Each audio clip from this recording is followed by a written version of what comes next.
澳發生雙屍命案。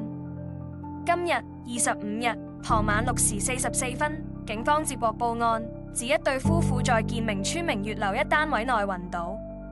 救援人員到場，證實兩人倒卧在上址一張床上，旁邊有一盤燒過的炭。兩人現場被證實死亡，死因有待驗屍後確定。探員到現場搜證，於現場檢獲遺書，經初步調查，案件列作自殺協定，交由將軍澳警區重案組跟進。據知，女死者姓陳66歲，男死者則姓李72歲，其中女死者有精神病記錄，而報案人則為兩人的女婿。將軍澳發生雙屍命案。今日25日傍晚6時44分，警方接獲報案，指一對夫婦在建明村明月樓一單位內暈倒。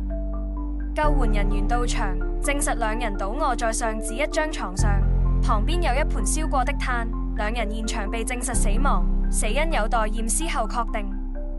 探員到現場搜證，於現場檢獲遺書，經初步調查，案件列作自殺協定，交由將軍澳警區重案組跟進。據知，女死者姓陳66歲，男死者則姓李72歲，其中女死者有精神病記錄，而報案人則為兩人的女婿。